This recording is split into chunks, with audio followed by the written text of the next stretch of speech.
Into the Inkalnds brought 204 brand new cards. Now, normally in every set, as I've said in the past, only 25% of those cards end up being truly metagame or meta defining on their own. However, with the new mechanic of locations, which we previously spoke about in our last video, you have all the more world of even more cards being that much more impactful. Since locations bring on a new mechanic, it might mean that even more cards in the set, other than just locations, end up being truly impactful and game changing.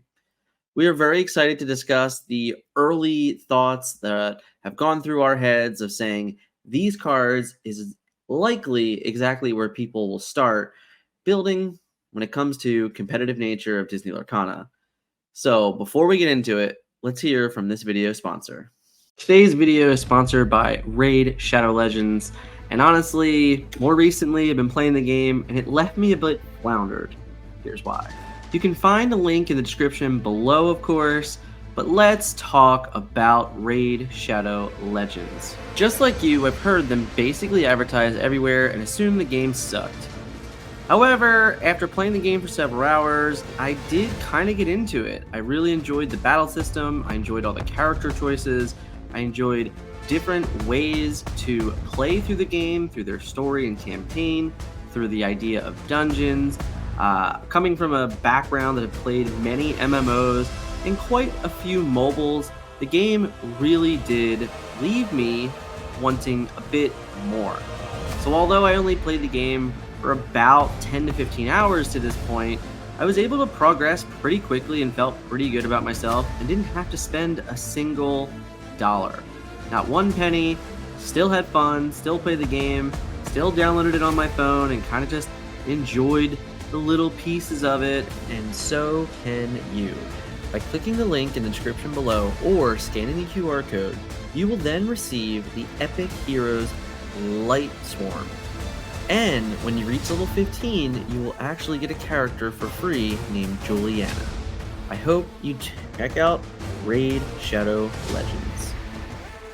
All right, so Scott, in part 2 here, we put together a list of things that we think will very likely immediately impact the metagame.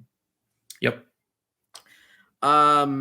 Before we get into that, though, full set released. We got all the cards. We have the hot take information, right?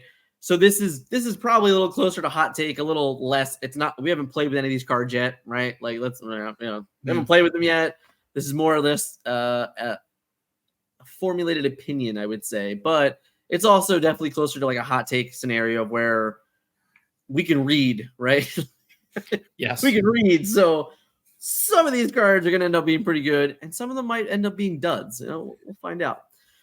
Scott, why don't you start me off? Let's talk about Bare Necessities. So this is a 2-cost song that basically says chosen opponent reveals their hand. This card is a non-character card of your choice. This has been mirrored in other games. The fact this is a song is insane. The fact that I believe this card invalidates certain decks completely, to be honest with you. Okay. I believe big item decks can't compete with this card. I believe like decks that rely on any mid to late game card that's not a character are very susceptible to just outright losing to this card, because it's not like your opponent gets to choose, like the player of the card gets to choose the card they're discarding. Mm-hmm. So, even if you invalidate it by having more characters in your hand, like they're going to hit whatever they want to hit.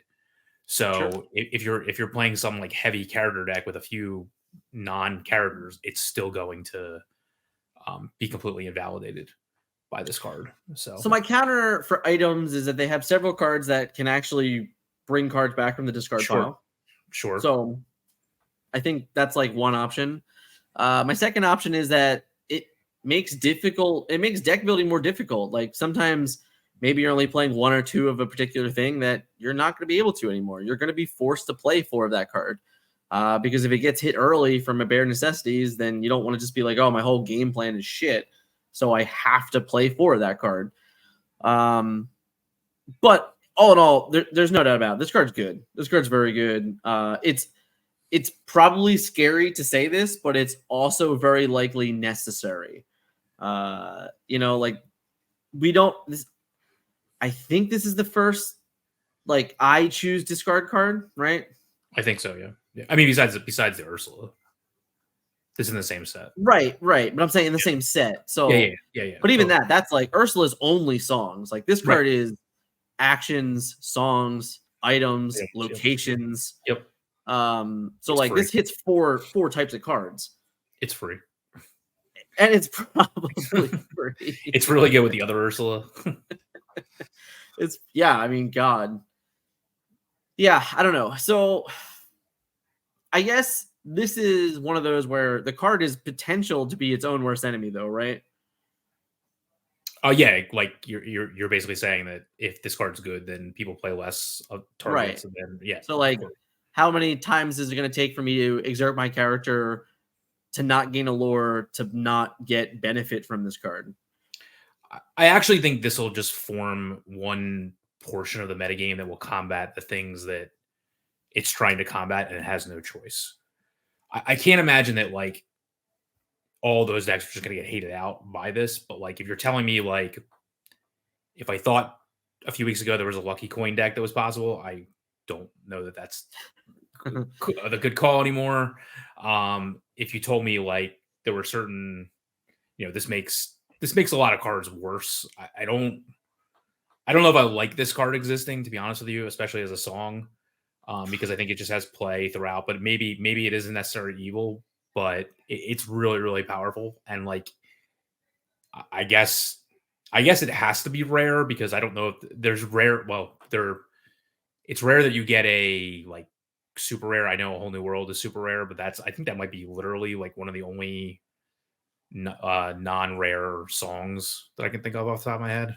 I mean, Be Prepared's rare. Yeah.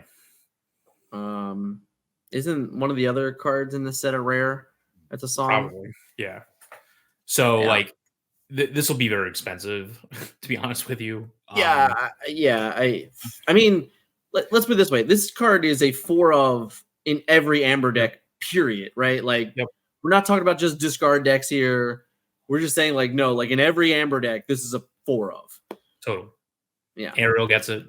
I mean, like, Ariel fine.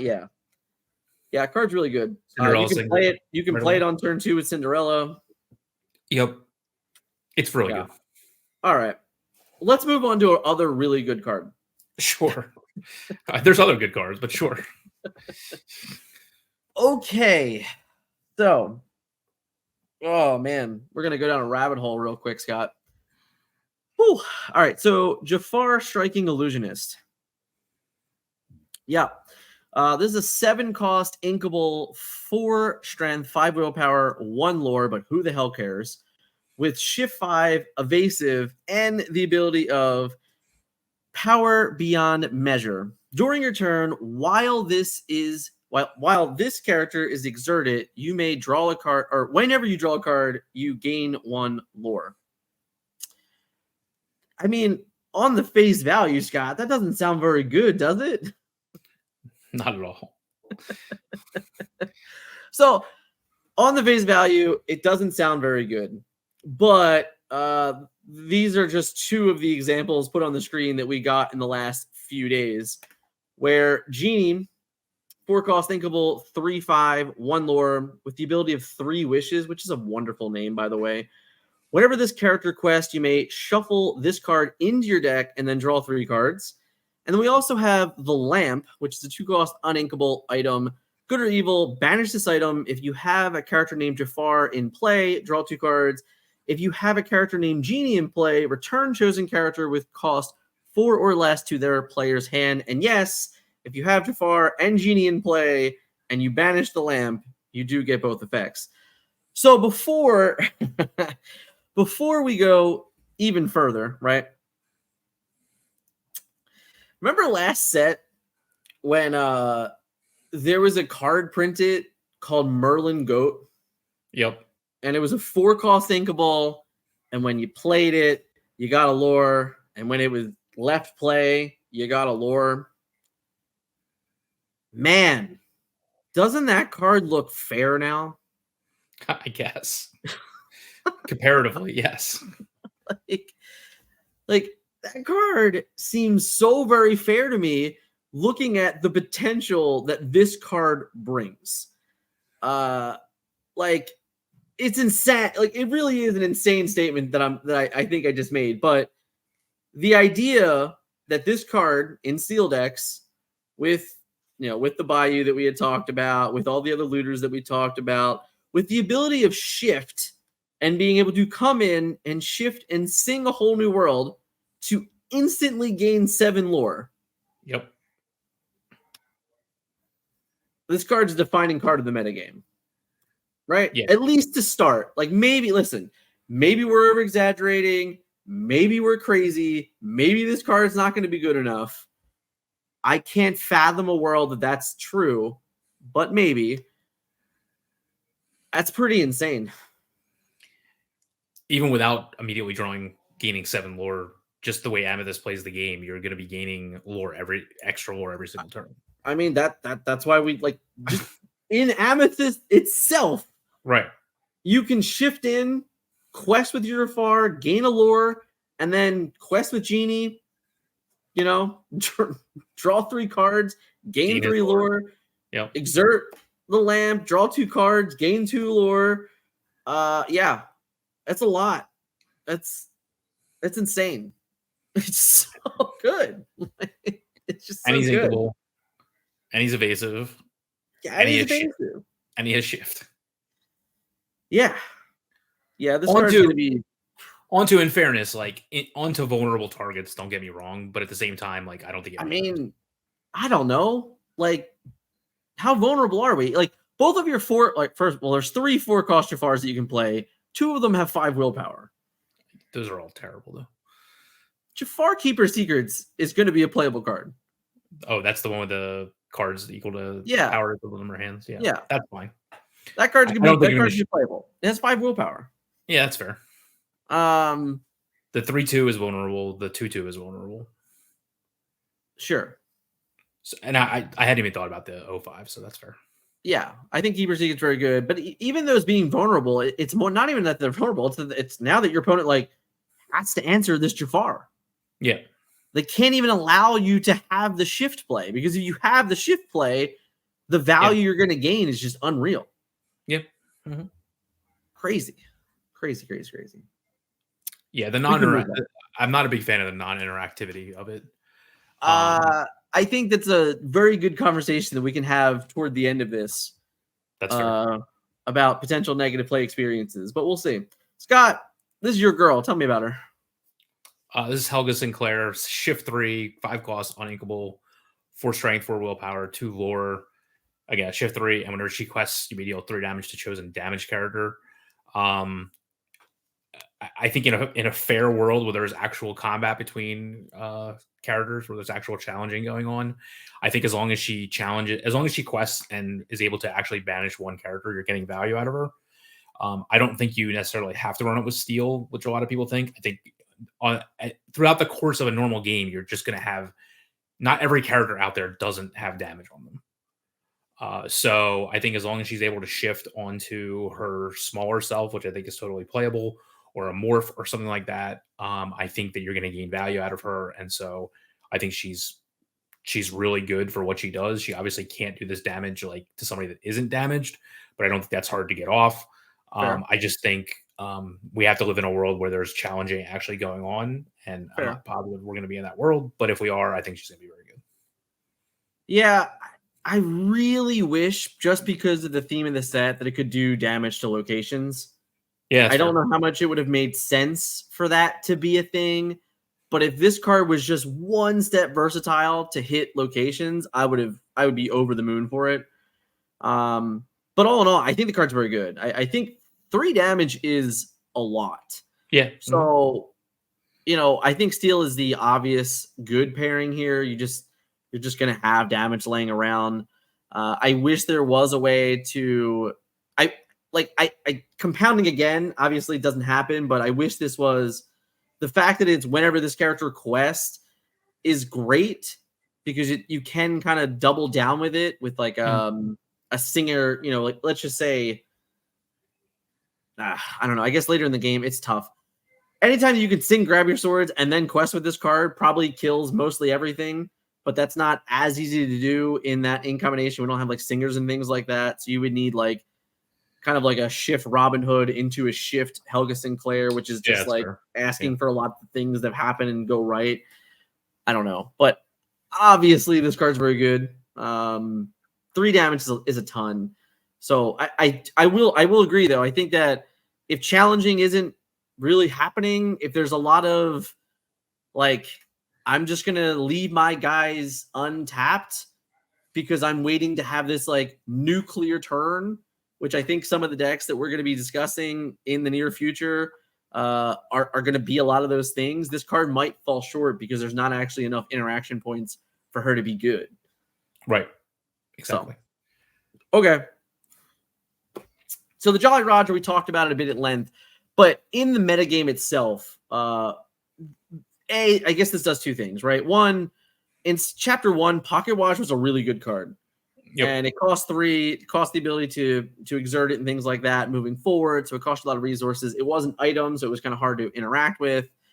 This card, Jolly Roger, is doing 2 things for the metagame. A, it's giving Ruby even more rush cards, which is insane to even consider. But B, it actually makes pirates a keyword that is relevant. So why is Jolly Roger on this list for potential metagame? Because it's like you said, it builds a deck around itself. So it really just turns playable cards already into like all stars. Like so the 1-cost Captain Hook is insane with this card. The Forceful Duelist. I really like the Captain Hook in this set with this, which becomes basically an Inkle, the 5/4 one. Yeah. Which he becomes basically almost an inkable Scar in a way. Yeah. I mean, close. Yeah. Yeah, because of his ability, because he gains a rush from this, and then he's a 5/4 that basically has the Scar ability. I really like the shift Captain Hook from the first set with this because he basically becomes a 5/5 rush because he has Challenger 3, and then can't be challenged back from a lot of characters that see play. So I think that's really powerful. Like Smee is really powerful with this 3/3 for 2 with 2 Smee's lore. Insane. Even the 1/3 today that was released is pretty good. He was a pirate too, wasn't he? No, he's a captain. Oh, he's not a pirate? Okay. He helps keep Smee's like downside quote unquote from happening. Okay. So yeah, I just think you already have good cards, and honestly, really only that large Captain Hook that I mentioned is the one that really needs this card. I guess you could argue that like the Floodborn one needs it to go above, like to be a really playable card outside of shifting onto the smaller ones. Like I wouldn't put a bunch of like mediocre pirates in your decks and just hope that they all gain rush. But like to me, it's very in a removal heavy deck to have all your characters also do double duty where they gain rush and then have pretty decent stats on the back end to be able to quest with. I just think this is really powerful, especially like with a bunch of little characters to just have use. Yeah. To me, like this card is much better than something like small little rush characters. Like, you know, I know they don't do much play anymore. Like Rafiki and like Rafiki, the Queen. Yeah. Agreed. Yeah. There's also a card that we're going to be talking about in a couple minutes here. John Silver. Loves this card for more than obvious reasons. Yeah. Okay. I'm with you. So this is on the list, but we talked about it. I think that this is one of those ones where I don't think there's any chance in hell that this card is going to be relevant in the first 3 or 4 weeks. It's going to take time to really figure out this like card in the game, but it definitely can deliver a very new deck. And interestingly enough, I think it like gives different layers to different other ink combinations that haven't been successful to this point. So Lucky Dime, 7 costs on Inkable. Number 1, exert it, 2 resources. Chosen character of yours gains lore equal to their lore. This is really fun. It can be really powerful because it basically is the only thing in the game right now that lets your characters have like rush for lore. Yeah. which is why it's so powerful. But obviously, cards like Bare Necessities will definitely keep it down. The good news is that Timecodes can just bring it right back, which is wonderful. Among other things, I think that this card is I don't know. The ability of number one is very powerful. So pairing it with Bells, I don't like Alice is another one, but I'm not totally convinced by Alice. You won't need it. I think the Timecodes is a great addition. Like you can just gain a bunch of lore. But really, for every turn that you play this, after that, every single card you play gains. You just gain lore. So every character becomes a threat for 2 more resources. So I don't know. I think this is, like I said, for me, this card, it is also the only legendary item, which I think is enough of a unique ability in itself. But I do think that there is definitely going to end up being something there for this card. It's just going to take probably a little bit longer to figure out kind of all the ins and outs of it. If there was no Bare Necessities, I'd like it a lot better. If there was no Bare Necessities, a lot of cards would be a lot better. Right. Congratulations. Talk about John Silver for me. So John Silver is a 3-cost inkable, 3 strength, 3 willpower, with the ability to chart your own course for each location you have in play. Not that he has to be there. This character gains resist 1 and 1 lore, and he has 1 lore to start with. What I like about this card is that it's a location payoff without actually having to be at a location, unlike a lot of the other location cards. So all you have to do is play locations, and he has immediate value. So like the Bayou that we mentioned before, or whatever ink color that you pair him with, he's just going to gain, like, I can't imagine that the turn, if he starts the turn in play, and with or without pirate ship, like let's just say there's no pirate ship. The next turn, he should be able to turn whatever you're paying to play the locations into card advantage to be able to basically trade with another character and not get banished in a challenge, because he'll probably have like resist 2 or 3 to begin with. So at that point, you're looking at basically like a 3 lore character with resist 2. They can challenge. They can just quest for 3 lore, which is huge. You basically like anytime you play a 1-cost location, you're gaining a lore is the way I look at it. Right. So I just think it's good. It's an immediate payoff. So I think he's obviously the centerpiece of any really cheap location deck, because you gain immate value out of it. And I think there'll be like a sorcerer's deck, right? Like there'll be a broom deck that's built around that location. The Queen's Castle will be a location that's in things. The pirate ship will be something that's in things. John Silver is going to be the reason to play locations that aren't necessarily good. Like he's going to be the payoff for saying like, oh, I'm going to play 4 Agrabah. I'm going to play 4 pirate ships, 4 RLS. I'm going to play 4 Bayou. Like if there's a deck that makes those things work, it's going to be because of John Silver. And because like, if you just keep setting things up, I mean, the fact that he has no cap, like this card can just be like, yeah, I can come into play. I can be a 3/3 with resist 1, and the next turn I can be like a 3/3 with resist 3 and 4 lore. Like, what? Like, how do I deal with this guy? Pretty good. I think he's very exciting. If you're hanging out in chat yet, let us know some of your cards. Maybe you're watching in the middle here, in the post show. Let us know in the comments what you're enjoying. Of course, if you haven't yet, smash the like button for us. We got some more though. So Scott,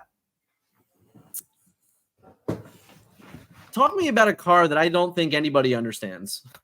Okay. Kida, Protector of Atlantis. She's a 5-cost inkable, 3 strength, 5 willpower, shift 3. She has the ability 2 lore. Perhaps we can save our future. When you play this character, all characters gain -3 strength until the start of your next turn. What I really like about this card is it's like an order of operations card. Like, so if you want to challenge with your characters and you're going to have some advantage, you challenge with them first, then you play her. They can't be attacked back or challenged back for any value. Her ability lasts for the turn. It obviously only hits the characters that she sees when she comes into play. So yes, your characters may be vulnerable to rush, etc. But in general, like this can set up a situation where like her effect could happen every single turn. You could bippity boppity boo. You could bounce her back to your hand with various Madam Mims, with bounce, etc. You can keep playing her. You can play additional copies of her. You're probably going to be playing 4 copies of her if you play her. I just think she's one of the cards that's very underrated right now because there's just an assumption that like her effect's only going to happen once. It doesn't like there's not the type of situation where people are like, what if my entire board just always has -3 strength? Like it turns all the cards that are really good into like that are you're used to getting 2 for 1. They're not going to be getting 2 for 1 anymore because they're going to have -3 strength. So in an aggressive deck, like she makes it so you can flood the board and basically feel free to quest your characters and play her. Your characters are virtually safe from anything that doesn't have rush. Right. And again, similar to locations, like if they're taking their entire turn to like swing into your Lilo because next turn, if they don't swing like that Maui into that Lilo, then whatever else is in play isn't going to be able to challenge her. That's a huge advantage. People are very used to saying like this trades with this, that trades with that. But like when you're playing an aggressive deck, a lot of times what happens is you have all these little dumb characters that are getting picked off left and right. As long as they gain their allure, you're good to go. You got advantage off of them. All of a sudden, if you build up a board and they can't challenge effectively because they have -3, your opponent's entire board has -3 strength until end of turn. Like all of a sudden, all your characters definitely live probably another turn, and that's probably enough to close out the game without adding anything else to the board. I think that's where she's really powerful, is that like she just sets up a situation where it's like, okay, I don't care that you have this 1/1. Obviously, it's going to quest once, and then I'm going to take it out. Not anymore. So like all of a sudden, what are you supposed to do? Like, you know, again, I understand that your characters are still vulnerable to rush characters, but it's not like everything always has rush. If those characters, like if a fox didn't take something out and still stays on the board to take out something else, it usually doesn't gain that card advantage if she is able to see play. Plus, like you have bodyguards, which she's insane with bodyguards. Yep. Because they have to then challenge into them. And like again, a lot of times with bodyguards, you're like, I'm going to take it out with a character that's already in play, and then my rush characters can go do their thing.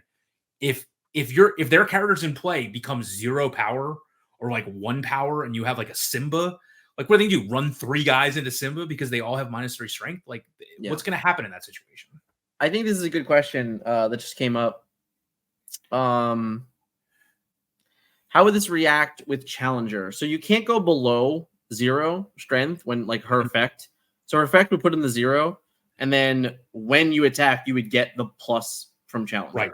Challenger says when you're challenging. It's not like it's a universal effect. So like Challenger would gain so all the challengers would still get their Challenger bonuses. Right. You did forget to mention the most important thing, and I'm going to shout out Corey Melton. Yes. The Enchanted is, I mean, the Enchanted's unbelievable. Very good Enchanted. So yeah, I think this is definitely going to be one of those cards where people are going to overlook it. They're not going to understand what it does, and then they're going to lose to it, and they're going to be like, oh, I understand now. Right. That's where I'm at with that card.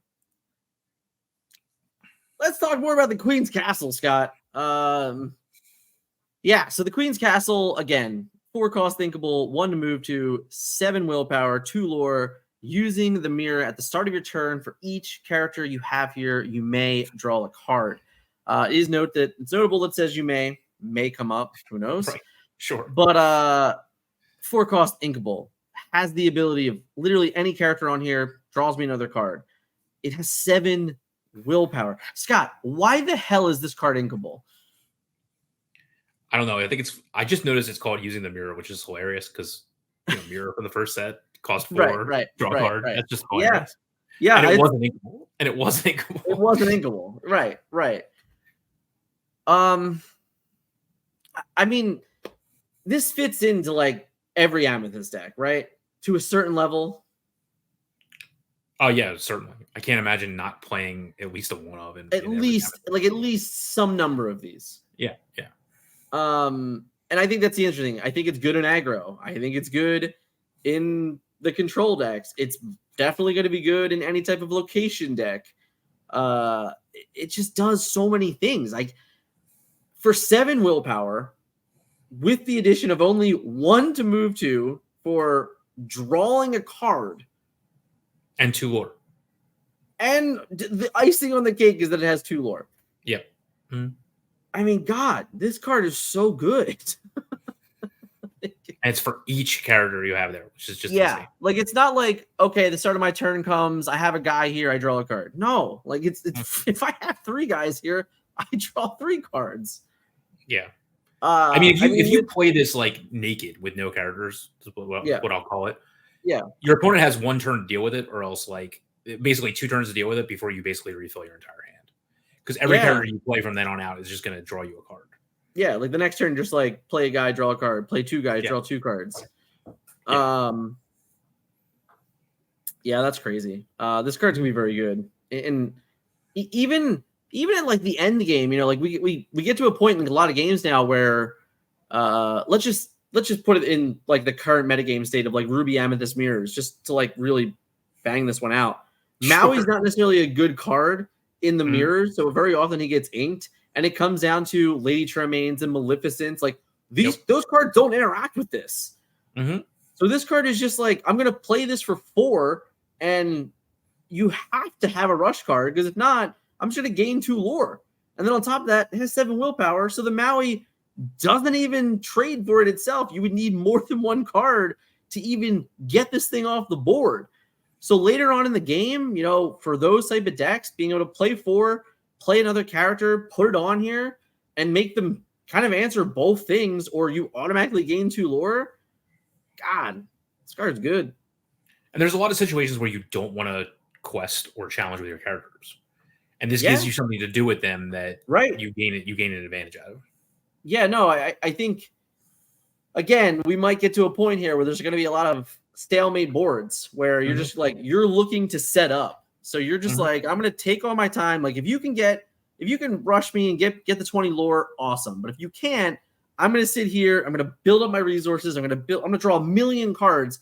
And then with that 1 million cards, I'm going to just flat win the game out of nowhere. There's going to be several decks currently being built that are going to look like that. And this card is so perfect for that, because just playing this on 4 and saying, deal with it, or I'm just going to gain 2 lore, or deal with it, I'm going to gain 2 lore, and I might draw cards, because, in Amethyst Steel, you have Map of Treasure Planet, what makes it free to move to this, so it's the same thing. So those guys that I'm playing early that I'm just kind of putting on the board can just literally slide to the right, sit on this, force more hands. Card's very good. I agree. Very, very good. All right. Talk to me about Ursula, Scott. I think it's hilarious that she went from Deceiver to Deceiver of all by causing 1 more. I think that's funny. She was only deceiving 1 character when she was a 2-drop, but now when she's a 3-drop, she's deceiving everybody. Yeah, which I think is cool. She's a 3 cost, 2 strength, 3 willpower. With 1 lore, with the ability, what a deal. Whenever this character sings a song, you may play that song again from your discard pile for free, and then put it on the bottom of your deck. So any 3-cost song is being doubled that she sings. So essentially you have 1 turn to deal with her before you get double whatevered. And like the options are ridiculous. Like my favorite thing is it's like double whatever. And it's like, I don't even care what it is. It's insane. Like I made the argument today. I'm like, even if I just exert and play 1 jump ahead, that's insane. That's so good. I mean, cards like this are very good to be able to get double duty out of any of the cards. And like, I mean, thank God she doesn't have like Singer 5 or something like that. But I mean, like it's not hard to have like an aerial stat line, which is exactly what this is, to be able to sing the next turn. Like we see Ariel sing on the next turn all the time. Yeah. So like if you need double at the Storm Rage on, you get it. If you need to bounce 2 of their characters, Mother Knows Best, you get it. If you need to draw 4 cards with friends on the other side, which who doesn't need to do that, you get to do that. If you need to take 2 cards out of their hand with Bare Necessities, you can. Yeah. And the best part is like it's such a tempo shift because again, remember singing is free. Yeah. So on turn 4, after you play her on turn 3, or technically you can play her on turn 2 with like Pluto, for example. You are going to like you're getting 2 effects out of a song, which is for free. at the cost of exerting, For free. which you would do anyway with any 3-cost character. Yeah. And then you have all your ink available to you. Just like anytime you sing with, like, you know, even with like Maleficent Sorcerers sings Friends on the Other Side, you have your entire hand in order to play something on that 4th turn. She gets to basically do that twice. Right. So I mean, this card is very, very good and would probably be like the best card in the set if there wasn't all these like alternate win conditions in the set. Like this card is like pure advantage. And if whatever the right deck for her to see play in is, will be powerful. Yeah. This is definitely one of those cards that read, you need to answer me or I'm going to punish you. Yep. And because it only costs 3, I mean, to me, it doesn't even matter if it's inkable. This card could have been now, granted, thank God it's not, because, because it's an emerald card. But this card is so good that it could have been uninkable, and it would have probably still been the best emerald card ever printed to this date, to the current date. Without a doubt, I think this is the best emerald card to date. I don't even think it's close. The amount of benefit that this card can give you from just turning sideways is unreal. This card's going to do some damage. This card's going to make cards like Smash a must. Strength of Raging Fire. You have to get a lot of guys in play. Yeah. It's going to be really good. The flavor also of the ability to kind of like combat against Ariel, I thought is wonderful. Yep. But yeah, I mean, also there's another enchantment that it's out of this world good. Very good card. Scott, on a sidebar though, how nice is it that we have good legendaries in this set? Oh, I know that it's really good. The last set was like so bad. It was Beast, and then I mean for a while it was nothing else. Mufasa came around eventually, but it is very nice to have so many good legendaries in a set. I'm so excited for it. I really am. Agreed. All right, Scott. We got the Good Boy Squad. I love it. That's what I dubbed this. You like that? It's the first time I read that. You like that? I do. That's funny. All right, so I actually think we have to take these one at a time. So let's start with Pluto, the Friendly Pooch. Is a 1-cost uninkable 0/2. Exert, you pay 1 less for the next character you play this turn. Why is that good, Scott? Because it's a 1-cost lantern as opposed to the lantern or a dock that sees play now. It lets you do it right away. It still quests. It's not an 0/1, it's an 0/2. Not that there's still a lot of stiff wins that blow him over, but like he immediately can jump you from turn 1. If you're on the play and you play him on turn 1, like you're gonna get a 3 drop out right away. So good. Yeah. I mean, and a lot of the theme of this set, because of locations, is like pick your poison. Mm-hmm. And again, like if he's already exerted to play a 3 drop on turn 2, and then you decide to run into him, like I mean, you have to probably, who cares? Right? But like, I mean, if you don't, you're gonna get punished. Right. You've already gotten a ton of value out of him. Yeah. So he's very much like an immediate effect on the board. I think he alone will force most people to go back to playing 2/2s for 1. I was just going to ask you that. So like we went through a whole metagame where like 1-cost 2/2s were bad, right? But now because of this card, you have to play them again, right? Because you cannot let this card get 2 uses.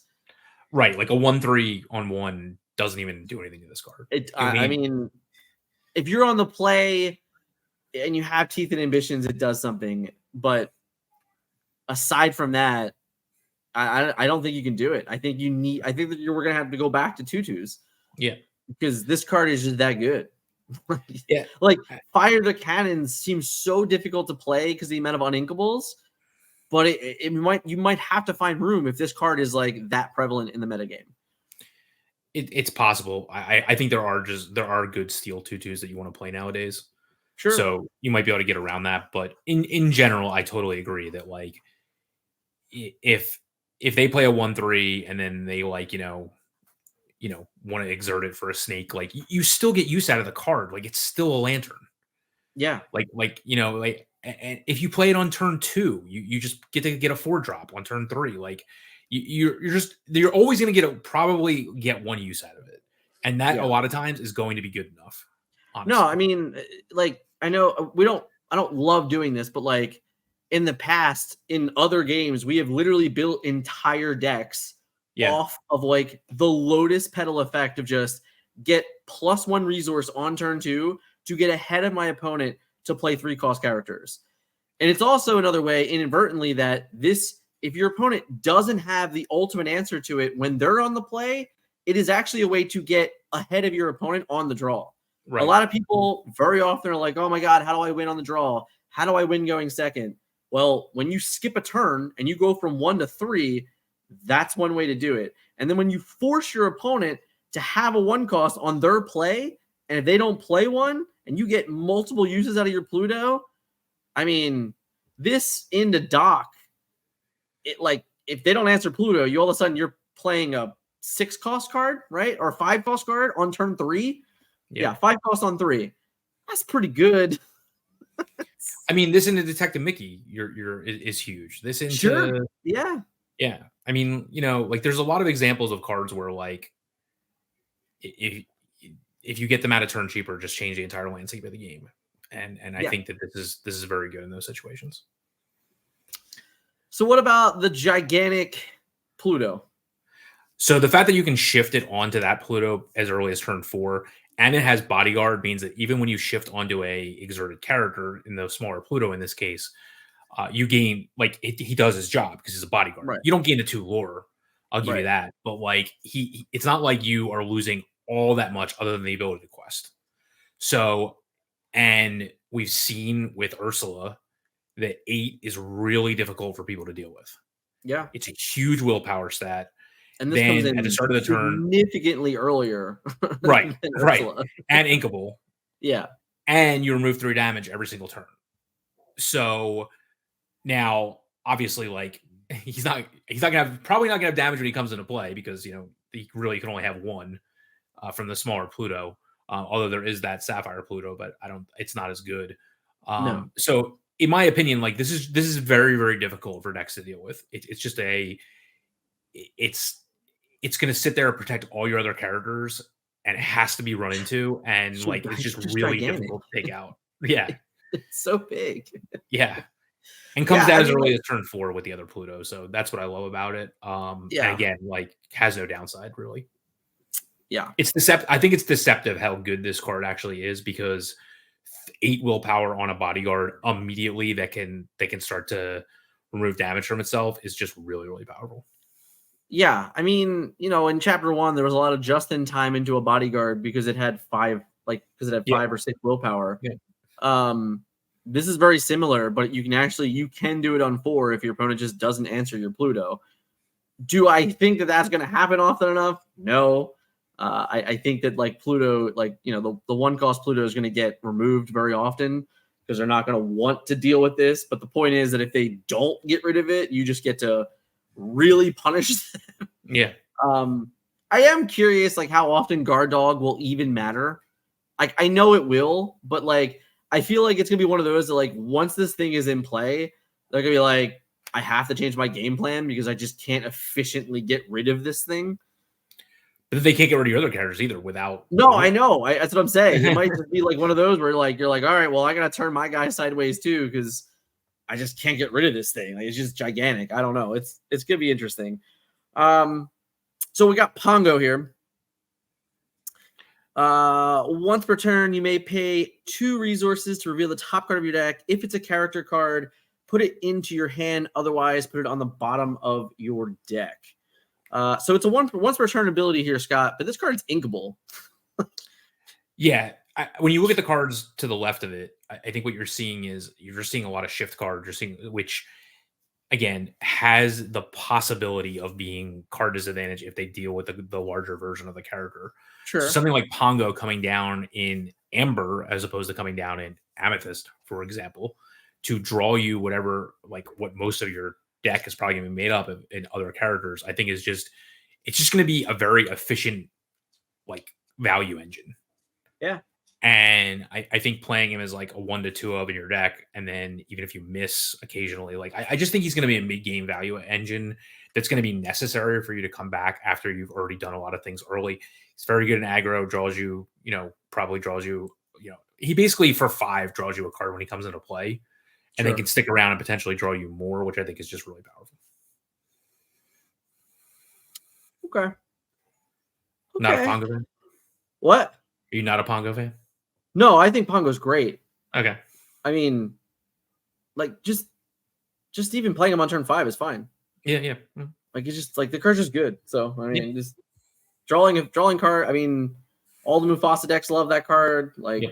he's just gonna fit into a lot of the decks that are already like leaned character heavy, and Mhm. it'd be fine. So I Yep. yeah, I'm all about Pongo. He's good.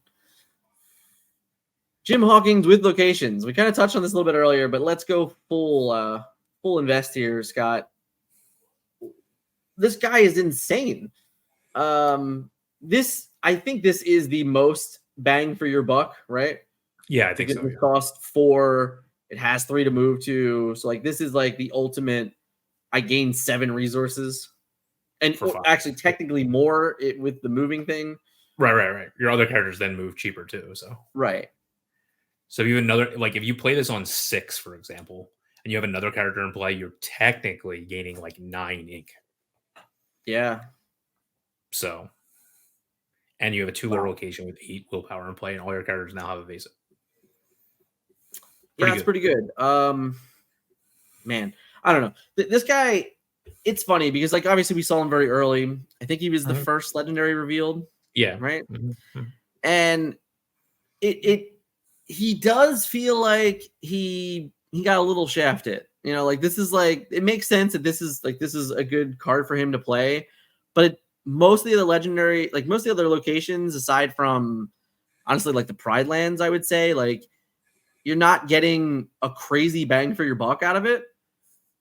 But I don't know. I'm trying to get the most. I do. It is notable that I guess all the current locations are cost 4 or less, so he can play every single location in the game free. Yeah.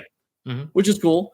I don't know that that'll always stay the same moving forward, but I just feel like it's very good. Getting this many resources is great. If you can utilize this to the full effect and go like full ridiculous evasive deck, then maybe this is going to be annoying. I mean, 8 willpower is ridiculous. Like, so playing this much lore on turn 5 is great when you put in the 2 things into play that your opponent really can't interact with either of them. Right. I think that's good. I think that's a good swing turn, a good way to gain momentum back. I'm just not sure what the follow-up is that is going to work in the majority of decks. Yeah, I don't have the whole deck. Yeah, I think this is gonna be one of those things too, where Jim Hawkins is very interesting. I think he's gonna be like very comparable to like BLT Mickey in set 1, where he's definitely one of the premier characters of the set, and people are like, "Oh my god, I really want to make him work." I just don't think it's gonna work right away, and it's another one of those legendaries that we're gonna have to see over time as it kind of develops, because I see the base of it, but I don't see the complementary pieces where it's going to be better than like just playing like normal cards. So how much synergy is too much synergy? How much synergy is not enough power? Like that's kind of where I'm going with this particular card right now. Let's see. I mean, all your characters will gain evasive for 1. So yeah, let's talk about Gramma Tala though, Scott. So Gramma Tala is another uninteractable win condition. Yeah. To gain lore outside of challenging. She's 7 uninkable, 4 strength, 8 willpower, shift 5, which I don't know is going to happen very often. And she has the ability to know who you are. Whenever a card is put into your inkwell, gain 1 lore, and she has 2 lore to begin with. So, I mean, to me, this is like this, along with the Jafar, both represent like combo control win conditions. She might have a less explosibility than Jafar does, but there's 2 other cards on the screen that are both songs that immediately allow her to gain lore by other, whether she sings them herself or whether other characters sing them for you. So I'm not like, there's no whole new world combo with her. There's no gain 7 lore as soon as she comes into play. But what there is getting a payoff for your quote ramp cards, and basically, like, a lot of times a lot of the ramp cards, when you draw them in the late game, like, even no matter what you have in play, they're dead draws. Right. Like, yeah, like, okay, I get another Detective Mickey, I now have 17 ink in play, Right. like, instead of 16. Like, who cares? Right. But this gives you a reason to continue to ink, gives you a reason to play those cards after they're already in play. A huge payoff for that Genie song to immediately gain 3 lore. So, like, to me, she's not going to like, you're not going to win the game the turn you put her into play, like you potentially could do with Jafar. But the next turn, you're probably going to gain a significant amount of lore. You're going to be building your board to play, just keep continuing to play good cards. Mm-hmm. So, like Hades, or she makes Bell better. Like she makes both versions of Bell better. The getting the 5 lore on her and the ability to play extra ink in a turn. So, like, if you have a Bell in play and you play Tala before you even inked for the turn, she immediately gains 2 lore just from the normal course of inking cards, let alone playing any of this ramp. Yeah. So, I don't know. I think she's very powerful.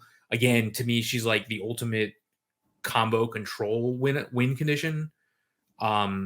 On an interactive way of winning the game. Like, you basically could just be like, yeah, I only have to quest with Belle and her, and then I just win from 7, like from 13, because she's gained me so much lore all through the course of the game that, like, I'm probably going to have to challenge like 1 or 2 times and the game's just over.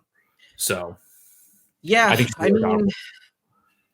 it's weird. I don't think you're ever going to really shift this card. I wouldn't play.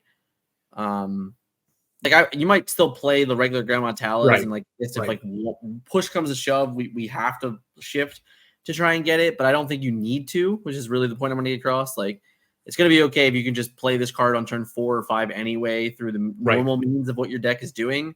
Right. But the crazy thing about it is what it does enable is, in the Sapphire Steel decks, often or not, they're trying to like get through the whole game and make you kind of use all of your resources so that they can just end the game with bells.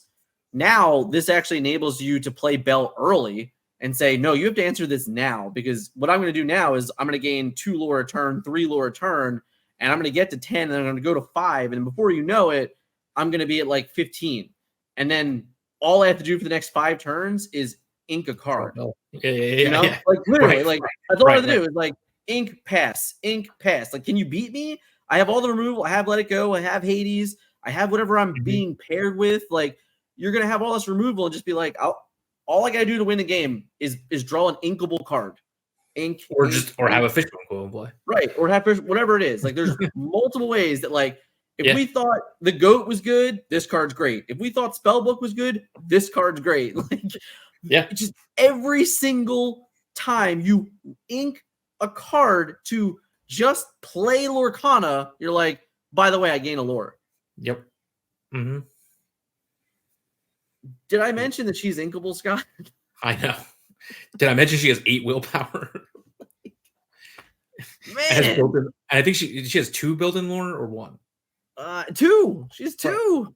Right. Like, this card's inkable. Yep. God. This card's good, guys. This card's good. If Jafar didn't exist, she'd be the premier card in the set, in my opinion. Yeah. If Jafar didn't exist, I mean, I don't know. They're both pretty good. Pretty good. Whew. Robin Hood, Champion of Sherwood. It's really funny, but this guy This guy has a lot of text. What's with Steel Floodborns having so much text? I don't know. What's the Steel deal? legendary Floodborns having Steel, well, even Steel secret rare Floodborns. Yeah. Shift 3, skill combatant. During your turn, whenever this character banishes another character in a challenge, you gain 2 lore. Awesome.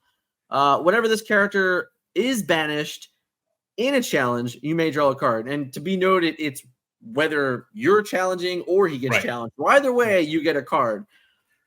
This card's insane.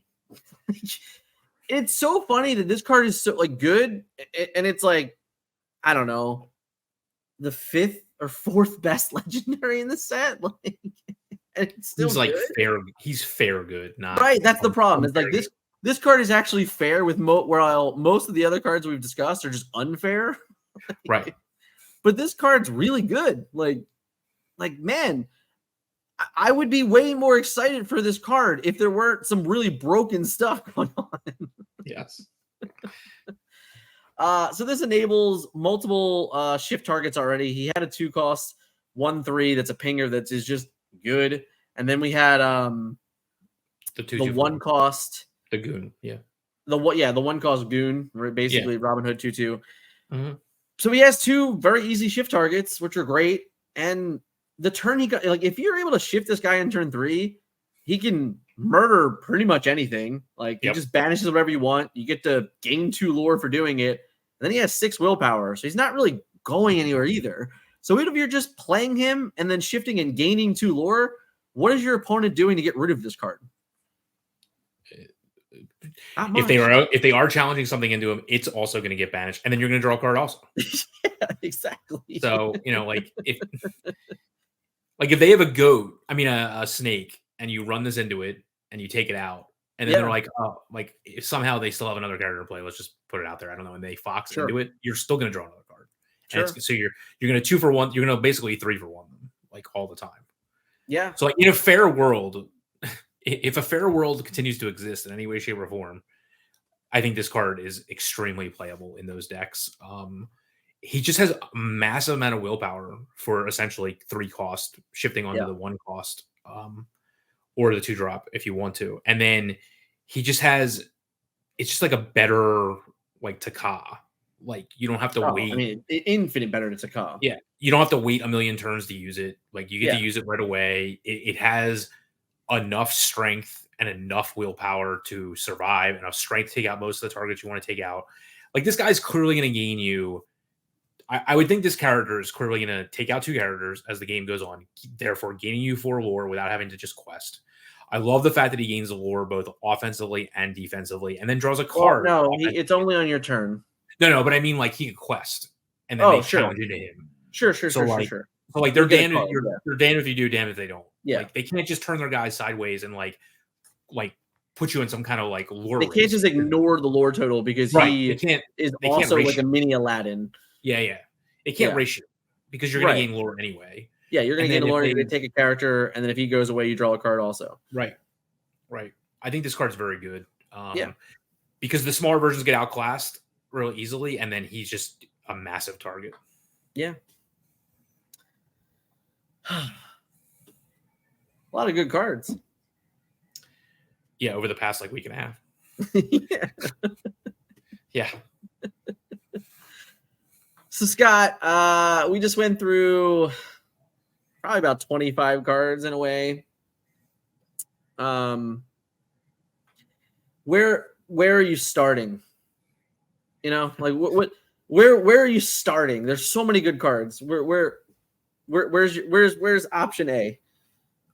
You start with the threats, not the answers. Yeah.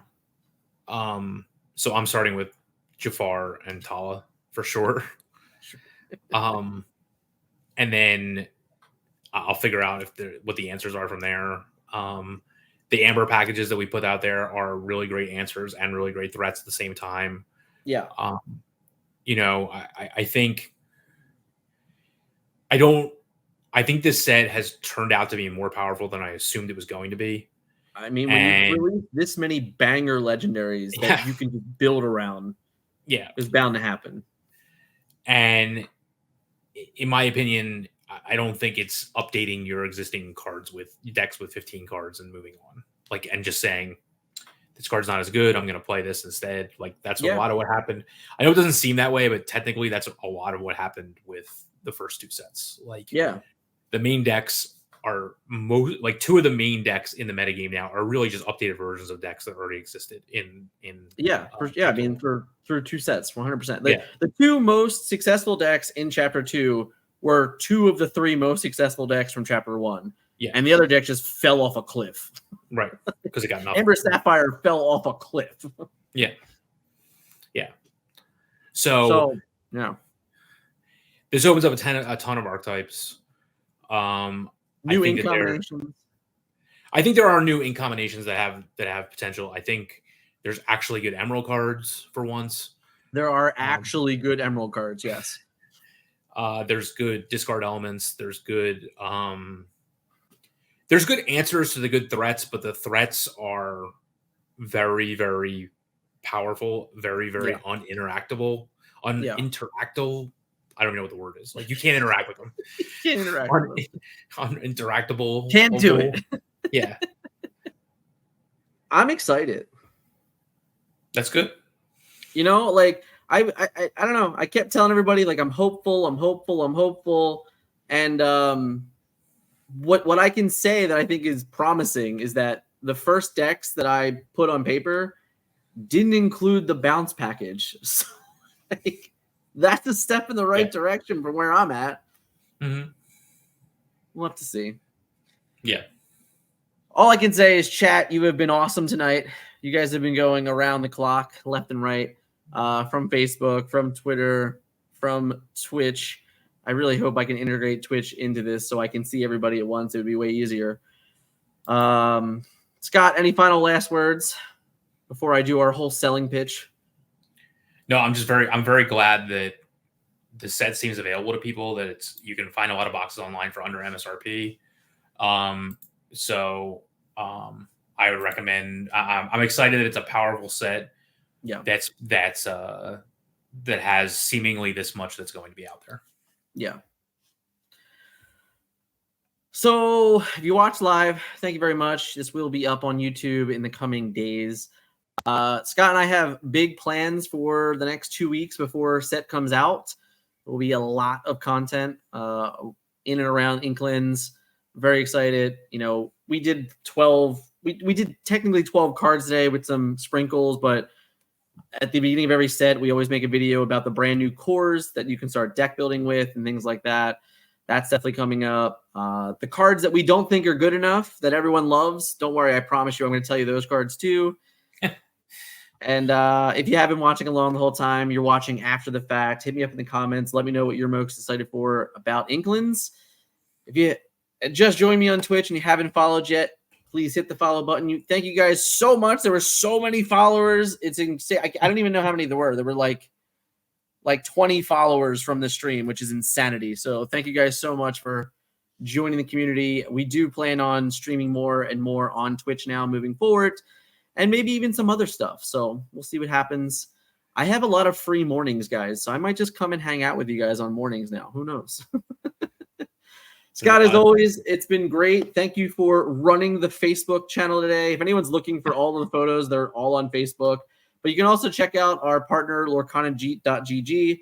They actually have everything up as well already. So, Scott, it's been fun. We're going to get to building, get to work, and we'll see everybody in a couple days. Thanks for having me. See you guys. Have a good one. Hey, guys, this was part 2 of our initial Into the End Inkalnds breakdown. If you want to check out part 1, it's on the screen right here. Of course, from the sponsor in the video, don't forget, link is in the description. Check out Raid Shadow Legends. Thanks so much for everyone that enjoyed this content today. It was a blast. Really fun breaking down Into the Inkalnds. I hope you guys enjoyed it. I hope it was informative. If you haven't yet, hit like, subscribe if you're new, if you enjoyed the vibe, and of course, let me know in the comments what you're most looking forward to in Inkalnds, and without a doubt, what are you hoping to open this coming weekend? See you guys in the next video.